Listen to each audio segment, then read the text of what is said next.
সামরিক কর্মকর্তাদের ম্যাজিস্ট্রেসি ক্ষমতা বাড়ল। এই সরকার ব্যর্থ হলে আমরা সবাই ব্যর্থ, মন্তব্য তারেকের। বাচ্চারা জীবন দেয় আর মুরব্বীরা পদ ভাগাভাগি করেন, বললেন হাসনাত। পাবনায় বিএনপির দু গ্রুপের সংঘর্ষে নিহত এক। ফারুককে পদত্যাগে বাধ্য করা না হলে কঠোর কর্মসূচি, বললেন ফৈজুল করিম। যমুনা সেতুকে শহীদ আবু সাইদ সেতু নামকরণ করার প্রস্তাব মাহমুদুর রহমানের। মাদক বিরোধী সাঁতার প্রতিযোগিতা অনুষ্ঠিত। চ্যাম্পিয়ন্স ট্রফি আসছে বাংলাদেশে। দর্শক, রাতের আয়োজনে সকলকে স্বাগত জানাচ্ছি। আমি এস.এম. আরিফ। শুনছিলেন প্রধান শিরোনাম, এবার বিস্তারিত। তার আগে আপডেট খবর পেতে গ্রামের কাগজের ইউটিউব চ্যানেল সাবস্ক্রাইব এবং ফেসবুক পেজ ফলো করে রাখুন। সেনাবাহিনী, নৌবাহিনী ও বিমান বাহিনীর কর্মকর্তাদের চলমান ম্যাজিস্ট্রেসি ক্ষমতা আরও 60 দিন বাড়িয়েছে সরকার। শুক্রবার এক প্রজ্ঞাপনে এই তথ্য জানায় জনপ্রশাসন মন্ত্রণালয়। এতে বলা হয়, বাংলাদেশ সশস্ত্র বাহিনীতে কর্মরত সেনাবাহিনীর ক্যাপ্টেন ও তদূর্ধ্ব সমপদমর্যাদার কমিশন কর্মকর্তাদের সারা বাংলাদেশে বিশেষ এক্সিকিউটিভ ম্যাজিস্ট্রেটের ক্ষমতা অর্পণ করা হলো।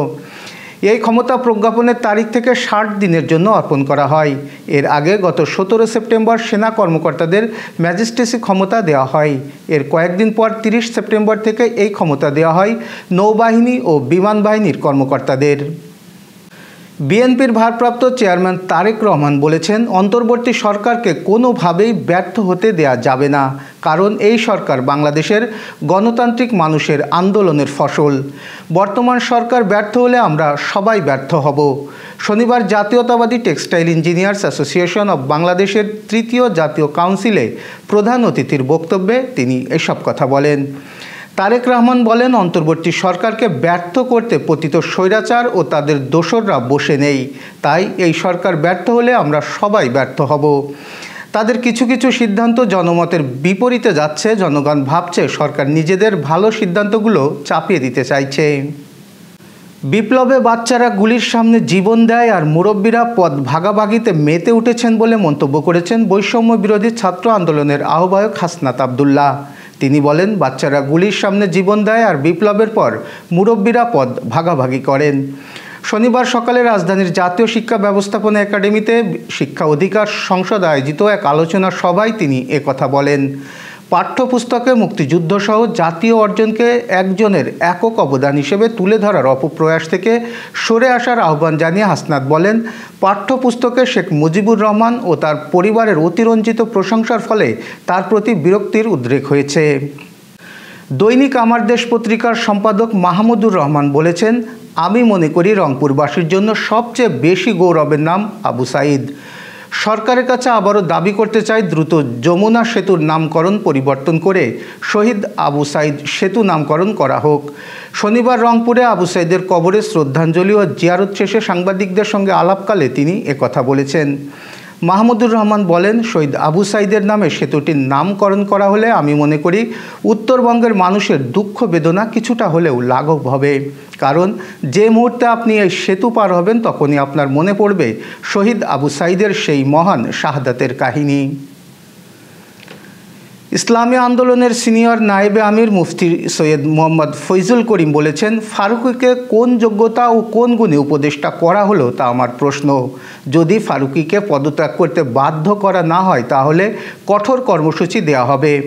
শনিবার বিকেলে মাদারীপুরের শিবচর নন্দকুমার মডেল ইনস্টিটিউশন মাঠ প্রাঙ্গণে আয়োজিত গণসমাবেশে প্রধান অতিথির বক্তব্যে তিনি এই কথা বলেন।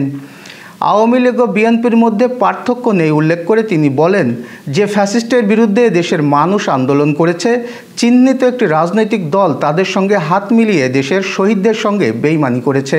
তারা দেশের মানুষের আবেগের উপর দাঁড়িয়ে ক্ষমতায় যেতে চায়। পাবনা সদরে হেমায়েতপুরে আধিপত্য বিস্তার নিয়ে বিএনপির দুই গ্রুপের মধ্যে সংঘর্ষের ঘটনা ঘটেছে। এতে জালাল উদ্দিন নামে বিএনপির কর্মী নিহত হয়েছেন। শনিবার সকালে উপজেলার হেমায়েতপুর ইউনিয়নের মানসিক হাসপাতাল সংলগ্ন বেতেপাড়ায় এই ঘটনা ঘটে। স্থানীয়রা জানান, বেশ কয়েকদিন ধরে ইউনিয়নের সাবেক চেয়ারম্যান ও জেলা বিএনপির সদস্য মুনতাজ আলীর সঙ্গে ইউনিয়ন বিএনপির সাবেক সাধারণ সম্পাদক আবুল হাশেম গ্রুপের বিরোধ চলছিল। শুক্রবার রাতে এলাকায় ইসলামী জলসা নিয়ে তাদের মধ্যে বাকবিতণ্ডা হয়। সেই জেরে শনিবার সকালে দুই পক্ষের মধ্যে সংঘর্ষের ঘটনা ঘটে।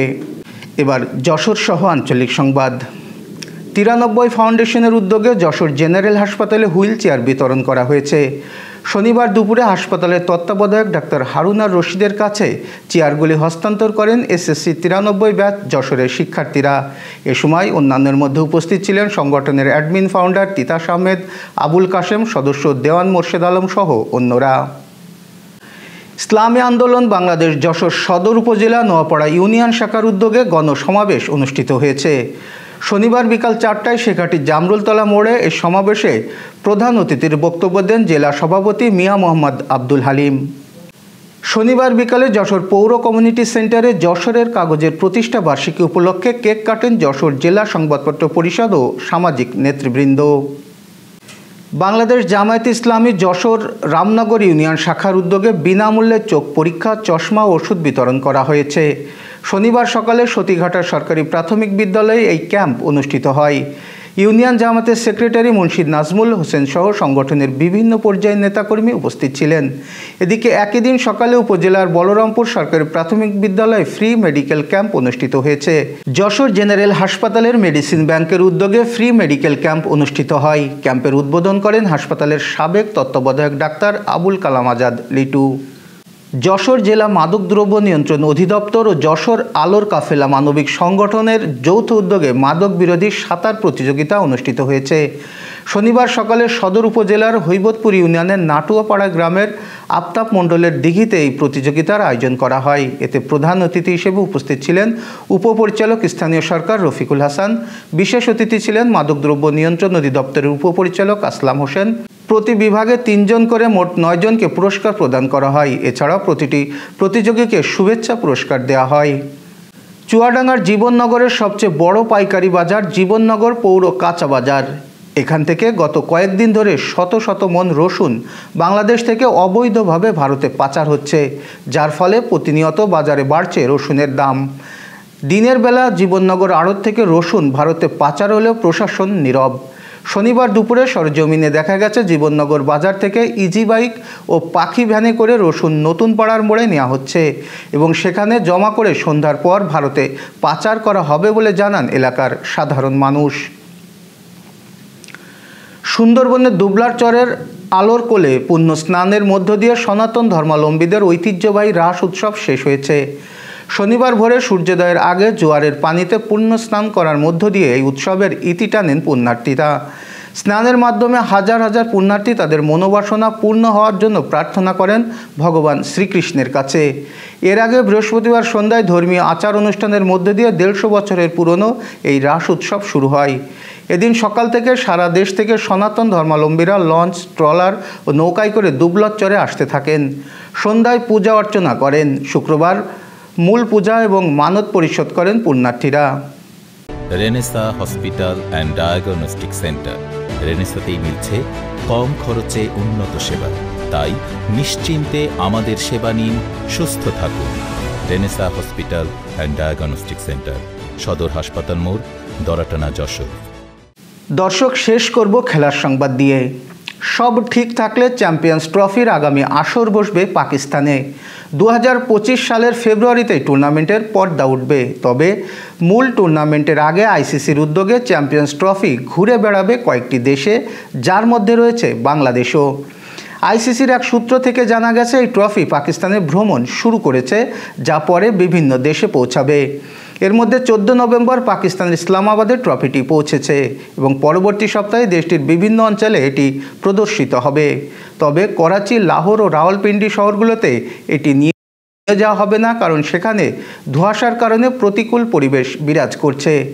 বাংলাদেশের 10 ডিসেম্বর থেকে 13 ডিসেম্বর পর্যন্ত ট্রফির প্রদর্শনী অনুষ্ঠিত হবে, যা ঢাকার শেরে বাংলা স্টেডিয়াম এবং কক্সবাজার সমুদ্র সৈকতে অনুষ্ঠিত হওয়ার কথা রয়েছে। এই ছিল আজকের আয়োজন। সাথে থাকার জন্য ধন্যবাদ।